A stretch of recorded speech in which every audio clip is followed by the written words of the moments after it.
Hello, everybody. My name is Chad Curry, and I am the Director of Professional Development at the Residential Real Estate Council. Today, we are happy to have you here for RRC's member update. And before we get started today, I want to go over a couple of things. The first is all microphones and videos for attendees have been muted to minimize noise and distractions. And if you would like to ask a question for Zoom, you can use the chat feature, which is a little button at the bottom where you can click and ask questions, and we will get those to Richard to ask during the event. If you're watching this on Facebook Live, you can comment below the stream to get your questions to us. If you're on CRS.com watching this on our main meetings page, you can submit your questions to crsevents@crs.com, and we will get those to Richard. So to make this an optimal experience for you, we recommend that you turn off all apps but Zoom. And we also recommend that you have a strong internet connection. You can go to speedtest.net to try this out. And if you have any needs for assistance, CRS help at crs.com, and the 800 number is there. And with that, I would love to turn it over to RRC's president, Richard Waystack. Richard, take it away. Thanks so much, Chad. Thank you for all your energy and your efforts today and the staff to make this possible. Welcome, RRC family, to our 2020 RRC mid-year update. Welcome you to get an update of what's happening here at RRC and to meet our candidates for first vice president in our first vice president debate. Thank you, all of you, for joining you, whether it be through Zoom, whether it be through Facebook Live or CRS.com. We're grateful for having you with us. We want to thank you for being a part of the RRC family during this most difficult time. There are challenges in our country. The pandemic has created a lot of challenges for many of us, but through adversity comes opportunity. During this time, I've had an opportunity to meet with members from all over the country, and the grace and the empathy that our members have shown each other has been exceptional. So I want to thank you for taking your time to be with us today. I want to thank you for being a member of the RRC family. I want to have a great shout out to our volunteer leaders throughout the states and regions for all they are doing to be in touch with their members. I want to thank our candidates for stepping up to help shape the future of this organization. Today, our agenda that we will go over some of our committee reports for NAR. We will be sharing with some of the committee chairs from RRC, our committees and mastermind reports. We'll be hearing from our CEO, Lana Vakoviak, who will give you an update of what's happening here at RRC.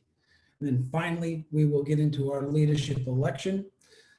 That voting will start today. You'll see later on during the program a slide that will tell you how you can vote, and voting will start this evening and can be conducted for the next 2 weeks. So thank you for being with us today. We look forward to hearing your questions that will be monitored, and we look forward to the questions for our candidates as well. So at this time, we're going to move right on to the reports from our RRC representatives on NAR committees.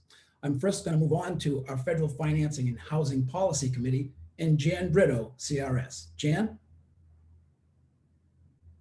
Thank you, Richard and RRC members. It was my pleasure to serve as the RRC liaison on NAR's Federal Financing and Housing Policy Committee, which met on May 5th. We reviewed federal housing program actions for COVID-19, FHA, rural housing, and VA. Our guest speaker was John Bell, Deputy Director, VA Home Loan Programs. We also had a report from the Housing Voucher Working Group. There is a higher usage rate, but concerns from landlords about time to approve properties. Coming up with preliminary solutions, and we'll have final recommendations in November. We would like to encourage local and state associations to develop relationships with local housing authorities. The good news, forbearance should not reflect negatively on a credit report. It should not show as not current. We'd like to let you know that this is per the CARES Act. It must show as current for Fannie, Freddie, and FHA loans. Lastly, NAR's website has a document called Protect Your Investment, a guide for at-risk homeowners. This helps homeowners who are struggling to meet their loan obligations, encourages homeowners to work with realtors and housing counselors, and offers guidance on options provided by lenders. You can brand it and share it with your clients and your sphere. Very important information to share at this time in our economy. That concludes my report.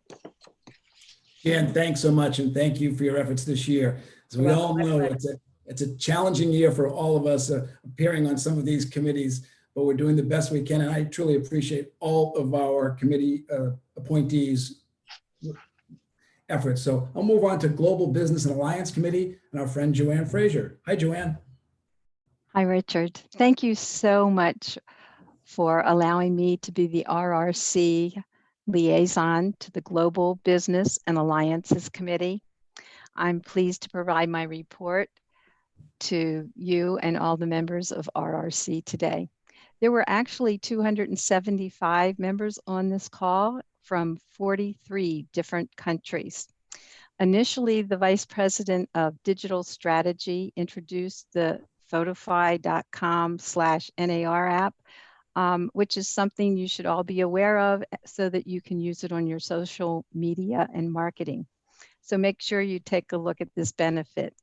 We then had the NAR legislative update from Russell Riggs, who's the Senior Representative of Environmental and Administrative Regulatory Reform. He went over all the different policies that I'm sure you've heard lots about lately. The PUA, which is the unemployment benefits available to independent contractors and the self-employed. The PPP, the Payment Protection Program. The EIDL, which is the Economic Injury Disaster Loans. And then also the individual relief of up to $1,200. He also went over the ability of individuals to borrow up to $100,000 from their IRA accounts this year. He talked about homeowner and rental forbearance information with government-backed loans defined as Fannie Mae, Freddie Mac, VA, HUD loans, but I'm sure you're all aware of that now. We had a report from Sarah Rodriguez, who is the CEO of Titan Title and the 2020 NAREP president, and she reported on foreign investments in the U.S. residential market. She spoke about FIRPTA, visa issues, for instance, the EB-5, which is the investment visa, and the H-2B visa, which are seasonal workers, are exempt. I know you've heard lots about the different visas and what's happening. Next, we had a report from James Wang, who is the ARIA president for 2020. He spoke about commercial real estate in the US and how the COVID has affected the retail and office market, and it's being hit very hard. We're going to see differences in terms of more people working from home and social distancing in office environments and what that's going to entail. This concludes my report, and I would like to thank you again for allowing me to represent RRC on this committee this past year. Thanks, Joanne. You know, I know you and Jan, your agendas weren't what we anticipated at the beginning of the year, and we're adapting. And I think that's one of the bright spots that we've seen as an organization, the ability to adapt. Happy to introduce from Professional Development Committee to NAR, Greg Glosson. Hi, Greg. Hi, Richard. Thank you so much. And I appreciate the opportunity to be able to serve as the RRC liaison to the Professional Development Committee this year. We held our meeting virtually, of course, May 4th, and there were 3 primary agenda items this year. Our first agenda item was a report from the chair of the C2EX committee, Aaron Sane, and that report actually gave us information about the number of realtors across the US and across the world who had been into the C2EX platform. And right now we have over 50,000 participants on the platform, and we have over 8,000 agents who have been endorsed through the program. During this time of quarantine, this is an opportunity for us to all work on that program, and that's what was suggested to us. Next on the agenda, we had a report about the new professional development directory, the online directory. It should have audiences of realtors seeking online learning, also instructors who are promoting courses, and state and local education directors. Then the majority of our meeting was spent with a presentation from Dr. Mac Adkins, who is an Orello course reviewer. And of course, this information was very timely, as many of our state real estate commissions have adopted and loosened some of the standards for course approval so that they can be delivered virtually. And one thing that I think is extremely important for us to remember as RRC members right now, we really didn't have much of a pivot to go to virtual courses. We were prepared. Although none of us could have been prepared for what's happened over the last few months, RRC was in a position to be able to move our platform to that virtual format, which has worked out extremely well for us and for many of our members. And last, I'd just like to say our own Maurice Taylor from Little Rock, Arkansas is the vice chair of that committee this year, and he did an outstanding job along with our chair. And Mr. President, that concludes my report on the Professional Development Committee meeting. Thanks so much, Greg, and I appreciate your comments. RRC has been very nimble, and we have been doing online platforms and trying to understand and be responsive to our member needs. So thank you for your efforts on our behalf. Now I'd like to turn it over to our friend, Mark Shepard, our liaison to the Commitment to Excellence Committee. Hi, Mark. Well, thanks, Mr. President. It is my pleasure to serve as the RRC liaison to NAR's Commitment to Excellence Committee.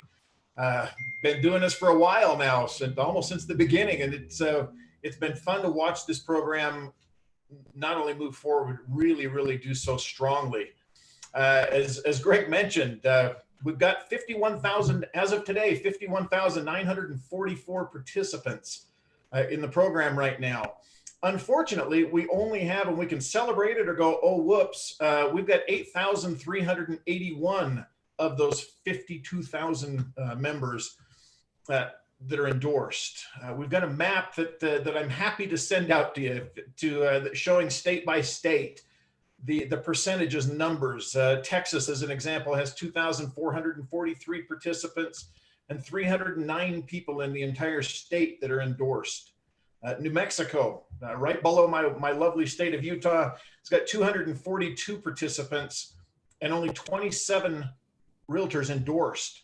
And Utah, 415 participants and only 58 endorsed. Now that's out of almost 16,000 realtors. So that's 0.37% of all of the realtors in the state.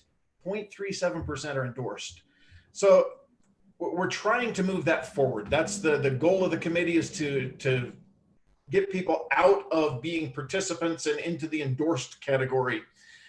We've, given the times that we're in, we've decided to, and are sending now a recommendation to the executive committee to extend the endorsement period to a term of 3 years, where it was 2, allowing everyone still that extra time to not only get in, but then continue to use it. We're working with the commercial realtor group to determine the feasibility of adding a commercial competency to the C2EX program. We've had a lot of requests for that. Last year, we had the C3 challenge, and we had some huge participation across the country.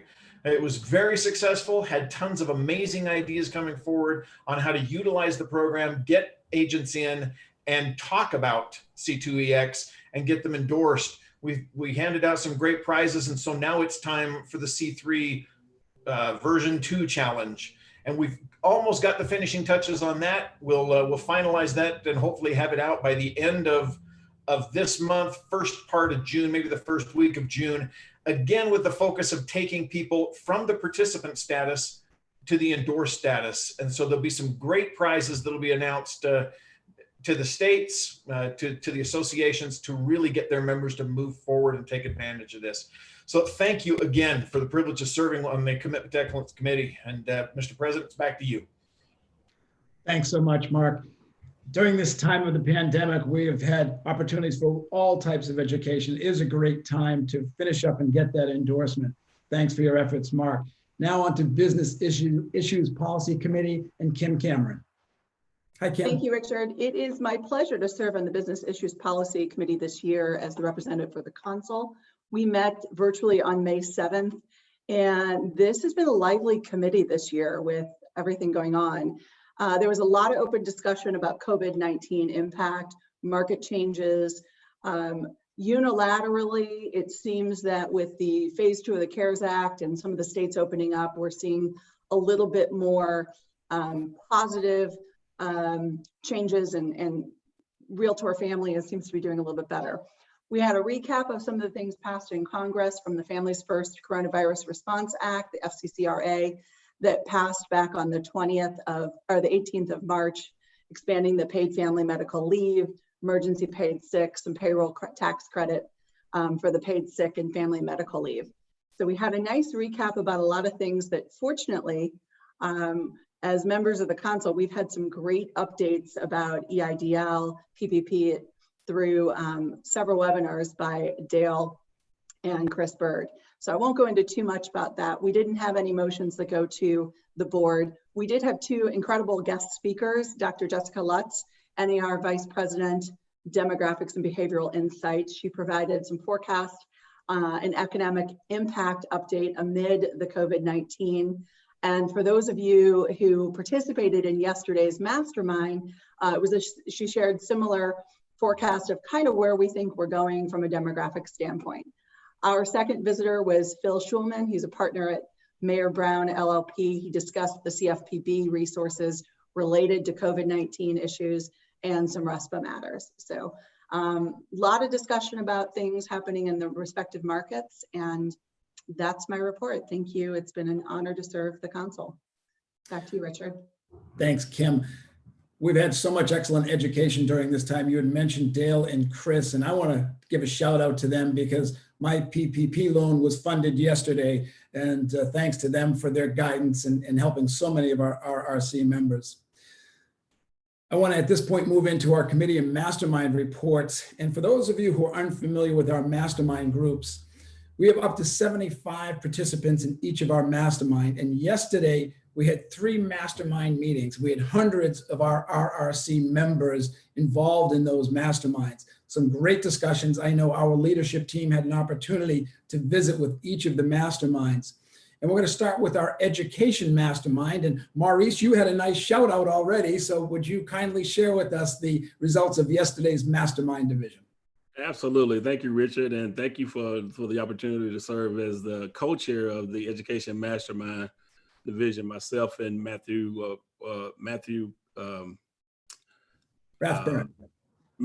Rathburn from Virginia. We were co-chairing the committee this year. And we had a very, very good meeting yesterday, a lot of lively discussion. And the premise of the discussion yesterday was in a pre-meeting, we talked about a way to engage the membership and turn our existing membership from fans into tribe members. Because fans we look at fans as members of RRC that will come to a class, but they're not designees. They don't pay the dues.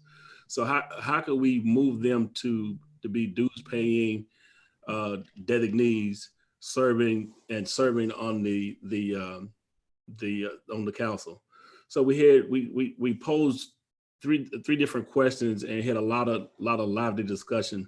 We used a group map to get ideas from the participants. We had about 50 participants on the call yesterday, and we started off with gaining new education ideas from fans. So what kind of classes could we put out there to make a person become more of a tribe member than just a fan? So we had some lively discussion about that. We talked about doing maybe some TikTok videos, maybe doing more Instagram, providing more ways to reach out to them to get them to be more engaged instead of just a fan, and more like a tribe member. Then we talked about new education opportunities. Maybe we could introduce some new classes, virtual classes, virtual designations, or just different ways that we can engage the membership to get them to be more of a tribe member instead of a fan. And then we talked about some tools that could be used in training. We talked about Kahoot. We talked about Group Map, Poll Everywhere. So when we had a lot of educators on the call, and a lot of other members that was on the call, and a lot of good discussion. A lot of ideas were passed about, and I think the discussion is going to continue. But we're really looking for a way to bolster the people that are coming through our classes to get them to actually be designees. It was really interesting to hear some of the good ideas and some of the thoughts on how to move the pendulum on that. So it was really good. But finally, I just want to thank you guys for giving me the opportunity to serve President Richard. It's been an honor to serve with Matthew as a co-chair, and just looking forward to continuing the service to RRC and being productive and moving those fans into tribe members. Thanks, Maurice. You and Matthew did a great job. And for those of our members who are watching, the Education Mastermind is made up of a number of our members. We do have some of our instructors who are on there, but we have a number of members.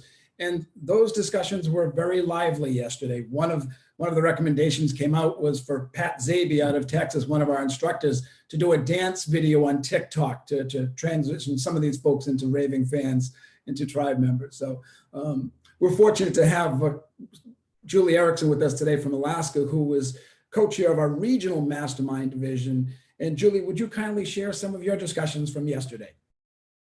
Yes, thank you, Richard, and RRC members. Greetings from Anchorage, Alaska. I'd like to first thank my co-chair, Tanya Thompson. We had a great discussion with approximately 75 of our members, and we discussed and exchanged great ideas on member engagement and member recruitment, and they overlapped quite a bit. RRC is in great hands. We have many members with great ideas, and we'll be sharing those with all of our members once these meetings wrap up. We did discuss member engagement and recruitment in the current situation that all of our states are faced with in the current quarantine. If you are still in quarantine and lockdown, some states are opening up. And so we discussed how we can work with what we're currently living in and get those members engaged. And we challenged each state for a 3 to 5% member increase and challenged them to work toward that. And lastly, we discussed activity planning for 2021. And so that goal of 3 to 5% would be incorporated into their activity plan. And as we all know, those are due July 1st. So we wanted to plant the seed and get people talking about that. And lastly, we discussed, partnering with other groups like YPN, Women's Council, our local association, so we could synergize our memberships and reduce costs. That concludes my report. Julie, great job. You and Tanya did a wonderful job yesterday. And you were actually in Anchorage, in Alaska. You had one of our first virtual online courses, I believe, with Chris Bird, and you found that it was very successful. Yes, it actually was great. We had about the same attendance that we would in a classroom situation. Chris delivered and engaged us for 2 days, and it was a wonderful exchange, and we all really appreciated him being able to pivot on such a short time frame with COVID and the lockdown. So yes, we appreciated the virtual setting and look forward to some of that in the future. Thanks, Julie. And for those of you who follow We Are CRS on Facebook, we publish every month the number of new designees that are awarded, and we had a tremendous number in the month of April. And holding these classes is so important for our applicants who wish to gain their CRS designation. One of our other mastermind divisions is called our Outreach Mastermind Division. and was very ably chaired by one of my friends from Massachusetts, Miss Ann Meswar. Ann, welcome. Would you please share your discussion from yesterday? Good afternoon. Thank you, Richard. Thank you, everyone. Hope you're all staying so healthy and safe out there. We had a great discussion with the Outreach Mastermind. We really tried to focus in on the positive things that are going on. And of course, being CRSs, we always look at challenges as being something that we can turn into a positive. So it was a very easy transition for us. We really focused in on what was working on specific channels like social media, newsletter, emails, on the website. We found that we have a strength in our communication, but sometimes maybe a little bit of an overload, or maybe a way of that things could be organized a little bit better. So that way, sometimes we think members feel that information is coming at them like a fire hose, and we want to be able to kind of redirect that stream a little bit. So that way it's a little bit more manageable for people and not quite so overwhelming. We had a really fruitful discussion on targeting different audiences, such as YPNers, and what message points really work for the different demographics. Towards the latter part of the session, we went into communicating and promoting our products in the age of COVID-19. We looked at the challenges coming up in the future, what opportunities that we have in the future in this virtual world, where people are probably a lot more comfortable now with virtual than they were 3-4 months ago. And of course, RRC and CRS was already poised to take that on very easily. So it was a very, very next natural step for us to take. We're looking into things like how we're going to handle events like celebration, classroom courses, and various council offerings like the Career Center and HR solutions.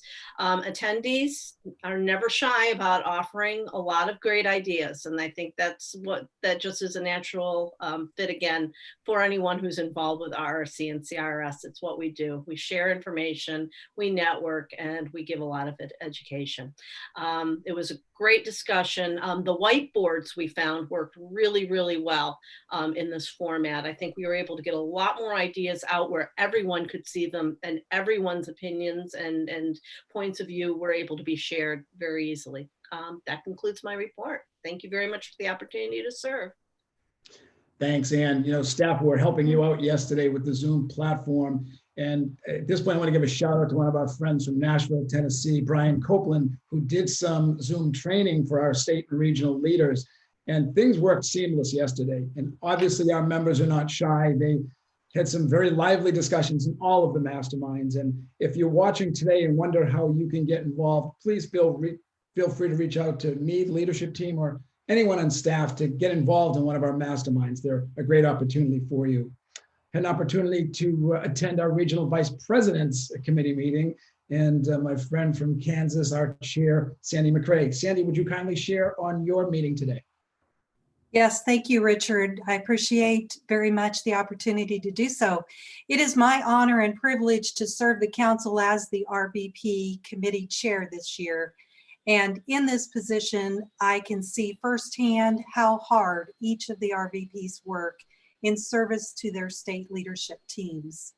This year especially has brought many new challenges to this group. We talked a lot about those challenges today, but also how to turn those challenges into opportunities.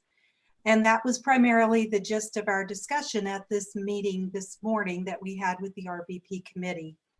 We looked at the immediate past as we reviewed the first quarter activities.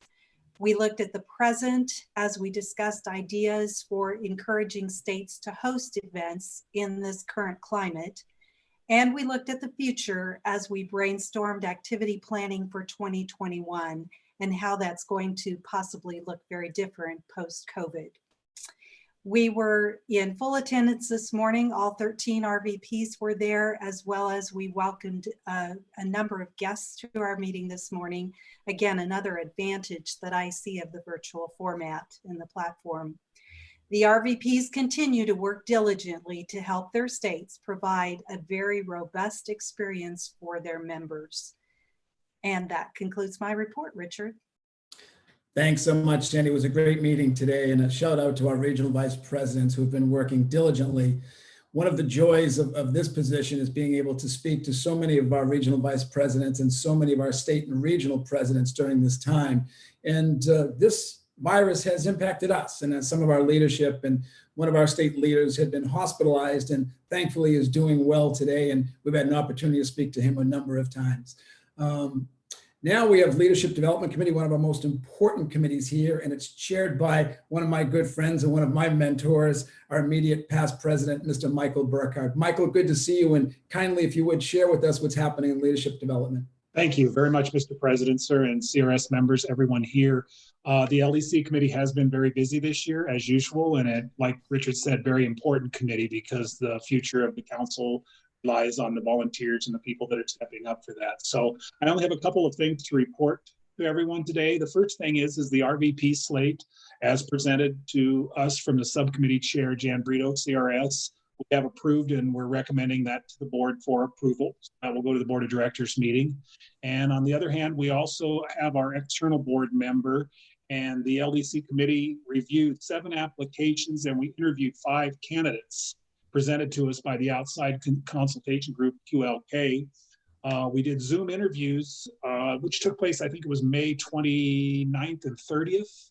And those went very well. And we have a final candidate that we will be presenting to the board for approval. All I have to report today, Mr. President. Thank you very much for the opportunity. Thank you, Mr. President. And for those of you who are not aware, one of the members of our board of directors is an outside director, not a member of our organization, someone from the industry who sits on our board. It gives us a different perspective as board members. And thank you, Michael, for your diligent efforts in your committee in screening the candidates. And we look forward to hearing who our next candidate might be. An honor. Thank all of our committee chairs, our mastermind chairs, for your diligent efforts on behalf of RRC. At this time, I will turn things over to a very capable CEO, Lana Vakoviak, who she and her team have been working diligently. Illinois and Chicago was one of the first markets to be shut down. So our staff have all been working from their homes for months now, and they've been doing a wonderful job. And having a discussion with some of them the other day, instead of now commute time going back and forth to downtown Chicago and Michigan Avenue, they're actually working more for RRC rather than commuting. So we thank them for all of their efforts. Lana, thanks so much for being with us, and we look forward to your update. Well, thank you, Richard. And I am going to break the monotony and share the slides instead of my talking head. So here it is to start my presentation. I hope you can all see it. With that, I would first like to take this opportunity to thank you all for attending our first virtual member update. And I would also like to thank our officers, Richard Waystack, Alex Milstein, Holly Woodward, and Michael Burkhardt. They have dedicated enormous amount of hours. But I also want to help our board members, our committee and mastermind chairs. And I am not sure, I just got this, that you cannot see slides. Okay, so I hope you can see them now. Our mastermind chairs and all volunteers and members, you have been really awesome in helping us navigate and move forward through this crisis. So thank you from all of us. I think we were able to do it only together. So let me share with you how we, what we have done and what we have, how we adapted to meet the current challenges and to meet your needs. As you know, and as some of you I'm sure have noticed, we have offered a lot of free education to help you stay relevant. And so we released about 30 complimentary titles and 4 webinars that were in response to CARES Act that to help many of you get some of the benefits of the stimulus package and that our government offered to us. We have offered 4 Learning Fest, and we're really proud to see the participation that we had from our members and those interested in what RRC has to offer. We had about 10,000 participants. We kept you informed, and I hope that that was sufficient. I know via email, I know that is yet another email that you received from us, but we also kept you informed via our social media and our website. So we prepared a new notification page, and we posted on that page all of the information that was relevant to how we are coping with the crisis and how to help you cope with the crisis. And we certainly had an NAR advocacy feed to help you to reduce the number of sites that you have to visit to get the information. I also applaud our members for taking advantage of our education. I think our members have utilized about 36 hours of education in the first quarter. So give yourself a pat on the back and thank you for all of those who took advantage to better yourself, to be a better professional when we all come out of this, during the crisis, and when we all come out of that. We had more than 4,000 people register for our e-learning courses, the virtual classes and webinars. And again, as many of you mentioned, we turned out this pretty quickly and came ahead of other groups and other associations to help you navigate this better. So a little bit about our membership. Our member renewals are really high when compared to many others whose renewal is in 50% or 60%. We're really kept ours high.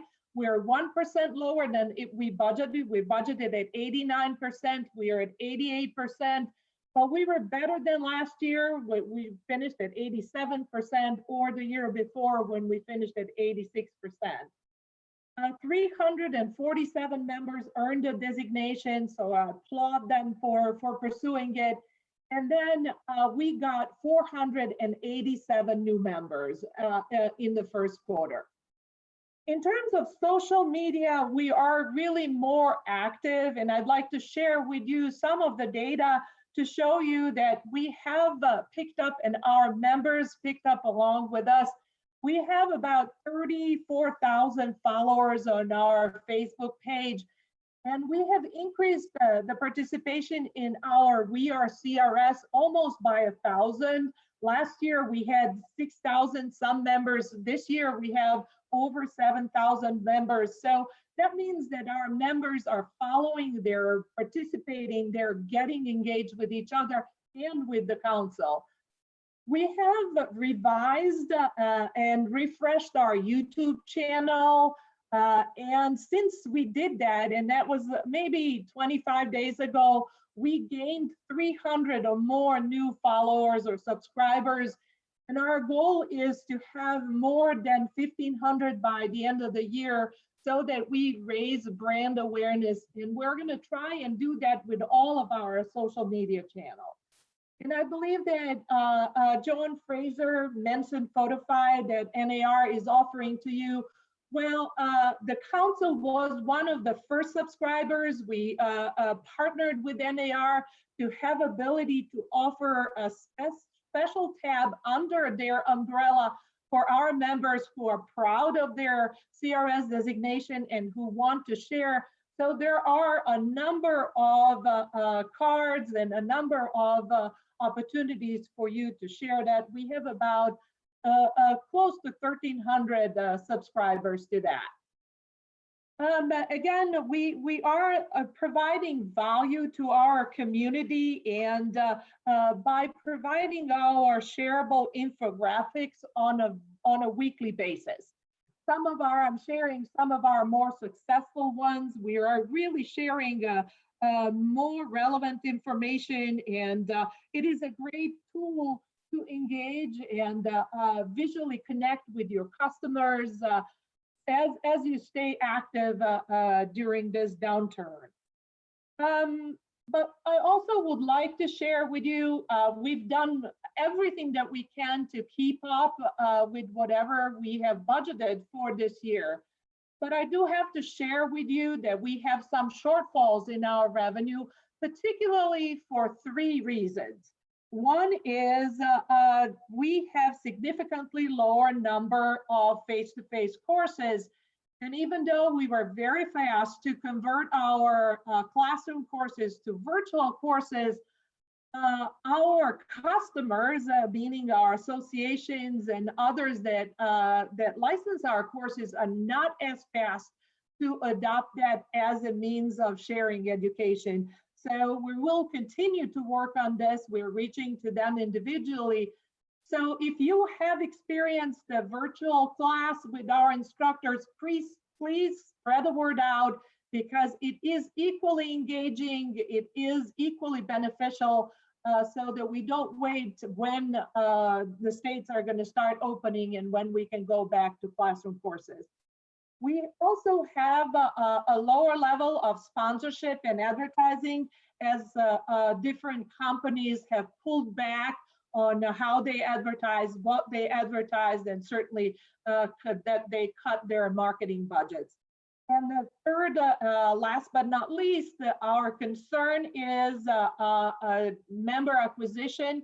And that is why all of our mastermind groups had a task, or part of their discussion and brainstorming was, what can we do to be better prepared, or to have better information and to share that information with those who might be interested and who might benefit greatly from education, the premier education that we have to offer. So we are about 300,000, we have about 300,000 deficit. That is a little more than we projected for this first quarter. We are working on this to mitigate any of the losses and preparing additional means and ways to offer education. And with that said, I am really happy to announce that we will be offering the virtual summit on Wednesday, June 24th from 9 to 5. It is again additional education for all of our members. It will be free to you, so please go ahead and register. The space is limited. We would like all of you to participate in that, because we would like to use this to go to our vendors and sponsors and give them opportunity to provide you information about their tools, about their what they have to share with you, combined with a lot of different education that we will share during that time. So please go to crs.com notification to register, take the advantage of that, help us mitigate some of the shortfalls in revenue, and take advantage to learn something new. So that is my short update. Richard, I am back to you. Thank you, Lana. Appreciate the update, as do our members. Since November, when I was installed, I've preached to our membership that our business and our organization truly is about just 3 things: relationships, communication, and trust. You know, the relationships that we know as an RRC family is so important. And we as a family understand the value of being a member of RRC and our CRS designations. What we need to do is to spread that word to those who are not in our family, to let them know the importance and the value of our membership in RRC and our CRS designation. Communication part of that has changed, and changed quickly. And I love the fact that we have been nimble to be able to adapt and be responsive to our members' needs. Our national leadership team was meeting every 2 weeks virtually, and when the pandemic hit, we adjusted that so that we could meet weekly. And we heard from our state leaders that they want a platform, and CRS and RRC immediately made that platform available to all of our state and our regional vice presidents, and people have become adapted to it very, very quickly and have done very, very well with it. So we appreciate all you're doing, Lana, and your staff who've been working diligently on our behalf, and the folks who are able to make this communication for us to allow and continue our relationships and establish that trust within our family. We've come to that part of our program today that we have an opportunity to meet the candidates for both the board of directors and for our first vice president. We have 2 openings on our board of directors, and we have 4 candidates who you will be voting for the position on the board. Chad, if you would cue up the slide with the candidates for the board of directors. They are, as you can see on the board, Sandy McCrae from Wichita, Kansas, Ian Meswa from Lenox, Massachusetts, Don Stevens from Midvale, Utah, and John Young from Silver Spring, Maryland. Each of these candidates was active in the last couple of days in their meetings. Each of them have played a role in the organization at one level. Each of them are excellent candidates. And I would offer to you, our members, to reach out to these candidates if you have specific questions for them as they move forward in this election process. We'll be seeing a slide shortly that will tell you how you're able to vote for these candidates, but take this time to call them, to text them, to email, to IM them if you have any questions about what their vision of the future is for RRC. And I want to thank Sandy, Ann, Dawn, and John for stepping up. As you know, we changed our process. As Michael is the chair of the Leadership Development Committee, each of these candidates is vetted. They step up and they understand the responsibilities of the role that they have. And so I appreciate each and every one of them for taking upon themselves to step up and to be very public during this time. And we appreciate and wish all of you the best of luck during this election cycle. We also have obviously 2 very qualified candidates for the role of first vice president. And I will give both of them a suggestion. When you get involved here, you'll learn to use the telephone quite a bit, because one thing I've learned is that we hear from members consistently. Our candidates, again, go through a very strict vetting process to be able to serve the council and to serve you, our members. Both Pam and Kim will be sharing with you some of their vision for the future of RRC. And once they are done sharing, they will have an opportunity to answer questions that both candidates will be answering for each question.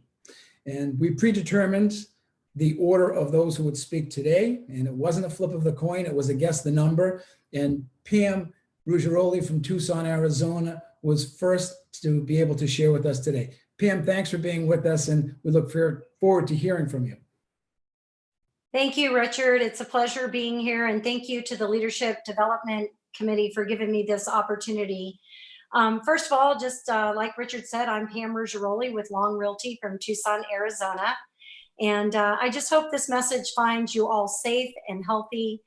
We are definitely experiencing some challenging times right now, but together we will all come through this better and stronger than we were before, because we are realtors, we are strong, and we are CRS.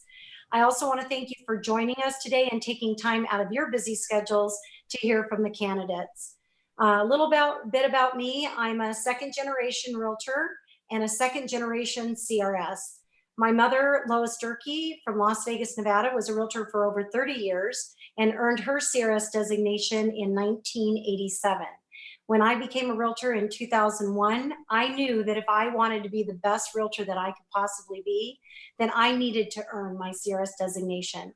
I did so in 2005, and because somebody asked me to get involved, I started my leadership journey with CRS in 2007. I have served on a local, state, and regional, as well as national level.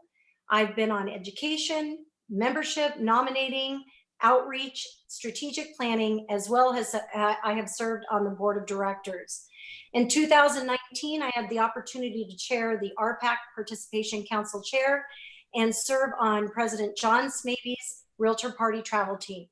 That gave me the opportunity to travel all over the country and meet with our members face to face and help educate them on the importance of investing in the Realtor Party. This investment came evidently clear when the CARES Act came out and every independent contractor qualified for the CARES Act. This wouldn't have happened without our investments. This wouldn't have happened without NAR and the Realtor Party. So why do I want to be your first vice president? To me, this is not a title. This is a responsibility that I will take seriously. My why begins with you, every single one of our members. I want to be your voice, and I think that our members' voices deserve to be heard. And I believe that the council should base every decision they make on what is in the best interest of all of our members. I want to know what's most important to you. We need to provide our members with the tools, benefits, and resources to help them succeed. And we need to offer them the networking and referral opportunities to help their businesses grow. I believe in honesty, transparency, accountability, communication, and collaboration. Please let me be your voice by voting Pam Ruggiero 2021 First Vice President of the Residential Real Estate Council. Thank you, Richard. Thank you, Pam, and thank you for stepping up to run. I know it's not an easy process. And before I turn over to Kim, I want to remind those of you viewing, if you have questions that you would like to ask the candidates, you can do it either in the chat or through Facebook Live. Staff is monitoring both of those, and they will most certainly pass them on to me, and we will ask them of the candidates. Our next candidate is Kim Cameron from St. Louis, Missouri. Hi, Kim. Hi, thank you, Richard. Good afternoon. Thank you, everyone, for being here. I'm Kim Cameron, a CRS from St. Louis, Missouri. I have been a CRS very proudly since 2008, and it's a pleasure and privilege to be talking with all of you today. We have seen a lot of changes to the council, especially over the past 4 years. During that time, I have stayed very involved and committed, being positive but realistic, a key to good leadership. Both in good times and when times have become very challenging, our leaders have made decisions to help us stay relevant while making sure the council is poised for growth and new opportunities. Decisions that will cement a solid foundation for a strong future for all of us, the members. The last 2 months have shown that we have tremendous staff in Chicago, a strong, cohesive leadership team. We have dedicated volunteer leaders and instructors who have all moved swiftly and quickly to adjust in these unprecedented times, and all for the sole purpose of supporting our members. We need to be willing to continue to change, as the CRS from 15 years ago is not the CRS today, and nor will it be enough for us to thrive, grow, and expand into the future of this ever-changing business. Through it all, I continue to keep the members at the center of every conversation. Help me build the bridge that leads to a place where our longtime members feel welcome and excited again. A place where we communicate with less emails, more transparency, and we listen to your ideas to help drive our future. As your first vice president, please know it is never about me in this role. Everything I do is about you and the goal for a better council moving forward. Thank you. Back to you, Richard. Thanks, Kim. At this time, we will be entertaining questions from our members. And just to let our members know, what we'll be doing is each candidate will have an opportunity to answer the questions as they come in. Our first question, and we're going to start with Kim because Pam started out, and we'll alternate the questions back and forth. What was the best piece of advice a CRS has ever given you? Gosh, that's a great question, Richard. I think the best advice was get involved, and it has changed everything about my business. I give credit and gratitude equally to the CRS instructors who changed my life and changed my business. Without the education, I wouldn't be most likely a realtor today. So get involved is the number one, and that's where it starts and leads you into the future of being a better practitioner and a better leader. Thanks, Kim. Pam, you had mentioned your mom was a CRS, so I'm assuming that's the best piece of advice you ever got was from your mom, but would you like to share as well, please? Actually, my mom advised me to never become a realtor. No, but in all seriousness, I knew that becoming a CRS was going to change the trajectory of my career. And probably the best advice I got was to get involved, like Kim said.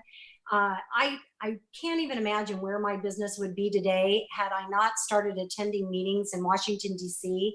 in 2008, I believe was my first meetings. And I have met more people across the country that I have learned so much from, and it's truly a family to me. But I want to say one thing too, is the best advice out of a class I got was from Chris Bird. And that was that you make a living selling real estate, you make a life by investing in real estate. Thanks, Pam. Pam, we're going to start with you on the next one. From one of our members, as we try to rise our membership numbers, grow revenue in many ways, including through education. How do you think that we can do that while competing against the ever-growing amount of designations? Number one, we need to show value. We need to maintain and retain our members that we have now. They are our foundation, and we need to build from there. I know that there's a lot of educational opportunities out there, but we need to maintain our membership and then offer value, relevant information and education to show the value to people that are actual practicing realtors that are not CRSs. We need to find a way to find out what's important to them and implement that. We also need to focus on our finances, obviously. And I think that comes with membership. I have a saying in my business, take care of the people, the money will come. I believe take care of the members, the money will come. Thank you. Thanks, Pam. Kim, would you like to address the same question, please? Yeah, I think I agree with what Pam had to say. And to build upon that, we need to be better storytellers. People learn through stories, and we need to convey the information and the value better and consistently. And specifically to the other 97% of members of NAR, and not just inside our family. So that consistent message that comes from Chicago and trickles down to our state leaders that we don't get things done without them. We have to be better at telling this story because our story is tremendous and we all have one, and we're better practitioners and professionals because of CRS and because of the education and the relationships we've built. So we have to tell the story. Thanks, Kim. Kim, we will start with you this time. And we always see this question, where do you see the council in 5 years? Gosh, that is like one of my most favorite questions. And I see in 5 years, we're in a world where we don't have 27,000 emails a week. I see we communicate in a very different fashion, hopefully with an app. And anytime we get a survey back from our members that says we love email, I think I get a couple more gray hairs. So there are so many ways to communicate, and we've learned that our members, you know, just in the last couple months, we're very quick to change how we learn and how we went virtual, and Zoom became a new adjective. So how we communicate with our members is key. We have started a mentorship program. It is in its infancy. I want to see that grow. We have long-term members that are amazing professionals with experience beyond what I have in my 20 years. And I would love to see them help nurture the newer members, no matter the amount of years they've been in the business, so that we have longevity with future volunteers and a deep, you know, I like to say farm system because I love baseball, but a deep farm system of talent that we can always be pulling from. And probably the third thing is, one of the changes of going from the Council of Residential Specialists to the Residential Real Estate Council was not only having CRS education, but we also have 3 certifications.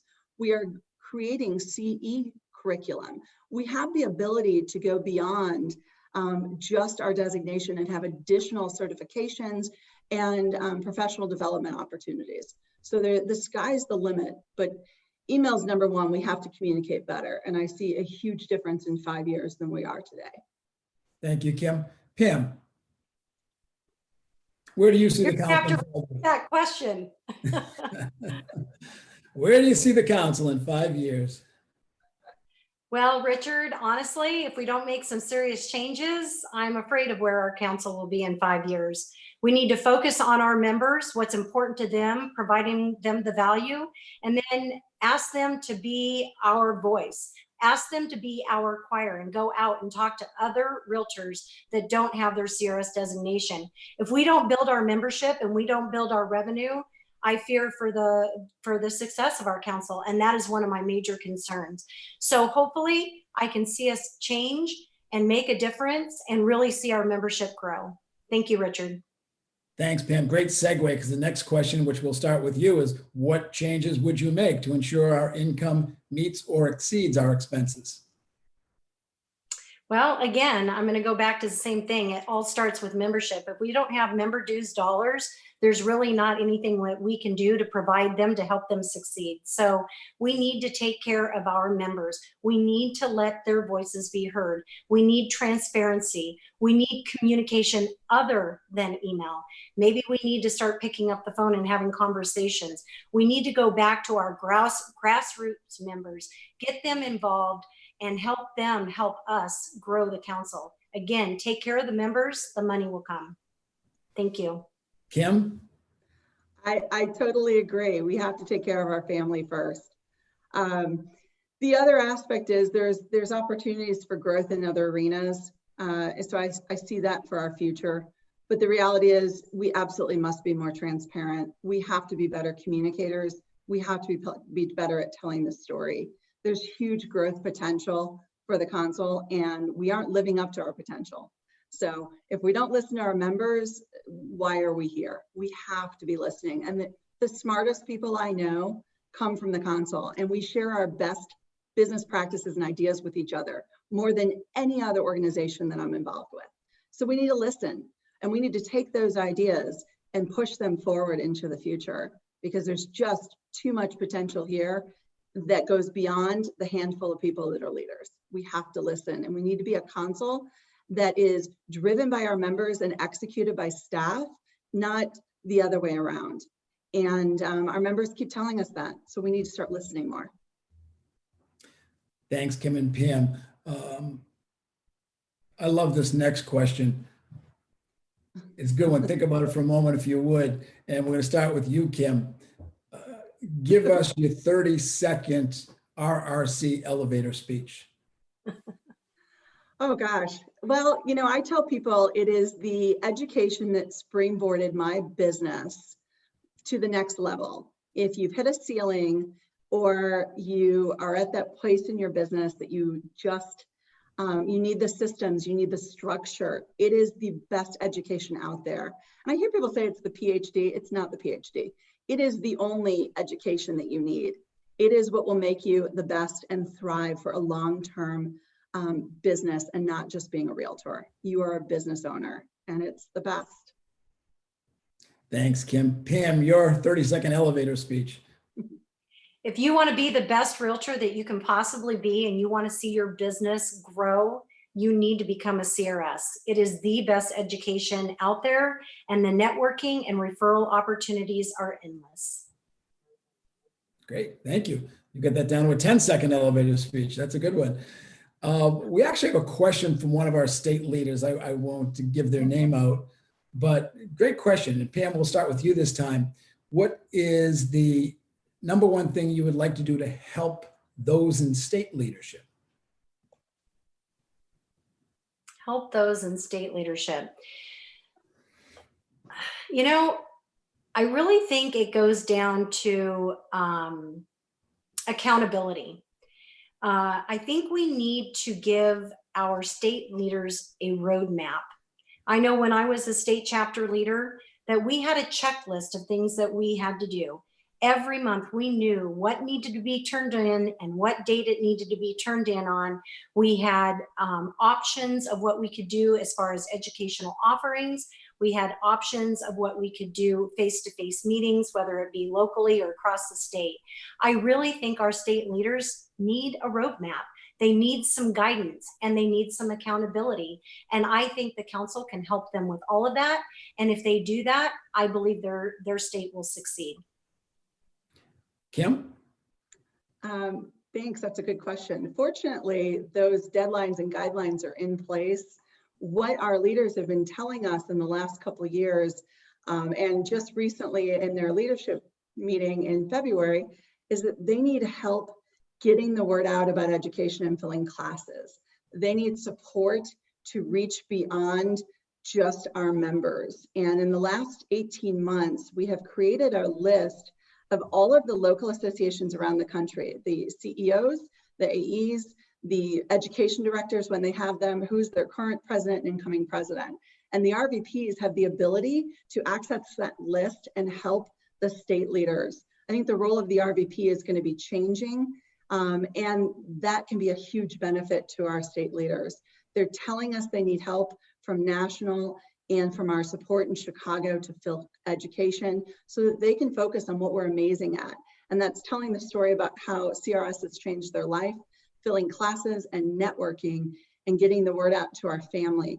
But they need help getting it beyond our family. And that's a huge opportunity that hopefully we'll start seeing that moving forward within the next 6 to 12 months.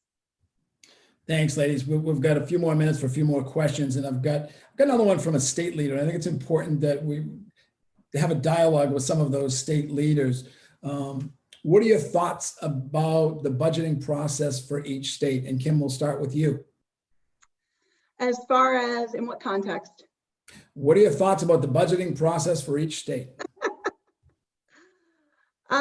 That is just pretty broad. So each state receives a budget according to their members. And I love the idea of gamifying and incentivizing our state leaders to grow their membership. There was a great idea that came up from one of the masterminds yesterday, and Karen has continued to email me some ideas and about how we can grow the membership, because that affects directly their budget and the budgeting process. So we had a brief period, 2 or 3 years, where we had ambassadors, and ambassadors were incentivized to bring in new members, and with that, their membership was comped. I think there's some way that we can gamify and excite people and create competition, because the more members they have, the bigger their budget is. And I'd love to see, I'd love to see us evaluate that. It's a great reason for a PAG, Mr. President. Pam, how about you? The state budgeting process. Was that a soft toss or a curveball, Kim? That was good. So on the state budget, obviously, whenever you're looking at a budget, you've got to look at, what's going to create revenue. But I think you really need to focus on not only bringing in members to increase your revenue, but providing value with the money that you do have to the members that you have. So really focusing on providing value for your members, because if you provide value for your members, those members will be your choir. They will go out and talk to other members and say, this is why I'm a CRS. They will tell their own story, and that will help your membership numbers grow. Hope that answers the question. Thanks, Richard. Thanks, Pam. I love hearing from some of our past national presidents, and we do have a question from one of our past national presidents. And both of you know we've been working with strategic planning this year. And there was a question of how do we re-engage the brokers who used to be the primary source of new members and encouragement? How do we re-engage brokers? And Pam, I think we're starting with you this time. Okay, great. Again, it's relationships. That's what it boils down to. Sort of like the Realtor Party has the Broker Involvement Council. We can do the same thing on an RRC level, and we can find out who the brokers are. And we also need to provide value to the small independent brokers that don't have the resources available to them that the larger brokers have. But I really think it all boils down to relationships. We need to be able to have one-on-one conversations with those brokers to show them the importance and value for their agents to earn the CRS designation so that their brokerages can succeed, because the statistics are there that CRSs earn more money, and all brokerages want to see that their agents are earning more money. So again, it just boils down to communication and relationships, Richard. Thank you. Thank you, Pam. Kim, same question. Part of me just wants to say what she said, because Pam, you're dead on. It is relationships, but it's also systemizing how we market and communicate that message and tell that story of how it will reduce attrition, because recruitment is such a big thing for brokers. The independent brokers make up more than 50% of brokerages. There's such a great opportunity to grow those relationships and provide some invaluable resources to fill in some of those gaps for education that some of the bigger franchises don't necessarily have. But the success and the proof is in the pudding, the proof is in the numbers. The average CRS designee out earns the average realtor by more than 3 times. So telling that story, but we got to have a system. It needs to be in place for more than a minute. It needs to be in place for a year or more and have benchmarks to know how is it working? How do we change it? How do we adjust it? Because I got to tell you, if you pulled out 50 of our members and said, hey, can you be a voice in your state to make phone calls to independent brokers? They will line up to tell our story. We just need to ask, but it's got to be systematized. And it has to be consistent, and consistency, proactive and intentional and purposeful is how that's going to happen. And it would be an amazing opportunity for the council and growth for our membership. Thanks, Richard. Thanks, Kim. Ladies, we're at that point with our last question. It's a very interesting one. And we have talked a lot about value to members. And I love the question. It comes, again, from another state leader. It talks about how can we show value not only to new licensed agents, but to our more mature agents and members. How can we show value for newly licensed and more mature agents in the field? Kim, I think we're starting with you first. For me, and this is how I show value to the agents in our company, when they're brand new to the business, I tell them, look, you can start with all the other designations, or you can just start with the best at the very beginning, because it's the business it's the education that's going to show you how to run your business. You want to know how to be a listing agent, take our listings course, and so on and so on. For the experienced realtors, I find many that have never had a business plan. Somehow they pay their bills and it all kind of works out. So the experienced realtor is going to hit that place in their business where they need more, and they need that consistency, and they're tired of the roller coaster. So for that member, whether it's 10 plus years in the business, or maybe they've changed their business model, CRS is going to help them get past that hurdle. And there's so much education available that the sky's the limit to figure out exactly what they need. So that message being crafted in a manner that fits both of them is super easy to share, and we all share it as it is. But it comes down to the education, the relationships, and more than 80% of our members tell us they renew because of the referrals. So we need to talk about referrals a little bit more too. Mm-hmm. Thanks, Kim. Pam? Okay, can I go what Kim said? No, I'm just kidding. So I like to call them seasoned agents. And I can't tell you how many times I've had a conversation with somebody that says, I'm producing X amount every year. Why do I need CRS? And that is our opportunity to tell our story as to why they need their CRS.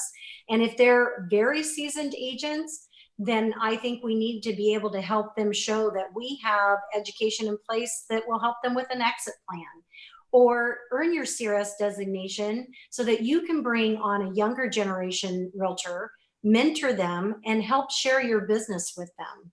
Help educate them on how to be the best realtor that they can possibly be. So I think we have some opportunities here, but I really think that we need to focus on all realtors, not just younger, not just newer, not just seasoned, but every realtor that truly wants to be the best that they can be. We need to show them that we have what they want and they need. Thank you. Pam and Kim, I know this is a difficult process, being so public in front of our members, answering questions It's very difficult, and you both did a wonderful job. And I can't thank you both enough for stepping up. This is a difficult process. And, our membership wanted us to open this process up. Membership wanted the ability to vote for our leadership, and we've given the members that opportunity. We still need to tweak it here and there in certain areas, but I respect you both for stepping up, running a wonderful campaign, and you're both wonderfully qualified candidates, and we're so blessed to have two very qualified candidates for the office of First Vice President. I want to remind our members that for our members from the Board of Directors, we also have videos on our site, crs.com. So please go to that site, watch the videos of our candidates for Board of Directors, because it's a very, very important role. Kim or Pam will be a member of the board, and the board makes decisions for what goes on for this organization. You're seeing on screen now the leadership election online voting. Each of you should receive an election-specific email from Survey and Ballot Systems, who is our online vendor, at noreply@directvote.net. Check your email, check your spam. Some will get them starting as early as 6 p.m. tonight, some through the night into tomorrow. If you are opted out of our emails, you can still react to support@directvote.net if you do not get an email. This is your opportunity. Ladies and gentlemen, you asked for the opportunity to vote. We're giving it to you. Please, please vote. We appreciate all that you've done to each of the candidates. Thank you so much. To our membership, for this difficult time, thank you for being a part of the RRC family. To our staff who have been working diligent, thank you. I'm honored and privileged to be able to serve this organization in a leadership role. And I want to thank our leadership team and all who have been making this virtual member update available to you. Thank you all for being with us today. Please get out there and vote. You'll be starting this afternoon. If you have any questions, if you do not get an email, support@directvote.net. They will see that you get an email so that you can vote. Any other questions, please feel free to reach out to myself or any of the members of the leadership team or the Board of Directors or our staff. We thank you for tuning in today, and we thank each and every candidate for stepping up in a very, very difficult process. Thank you all. We look forward to hopefully seeing you in New Orleans. God willing, we'll see you in New Orleans, and I hope you are all staying safe. Please be safe, and I hope your businesses continue to do well for this spring. Thanks all for tuning in. Chad, that's all I have. Anything from your end? No, Richard, thank you so much to everybody for attending today. Have a great day. Thank you.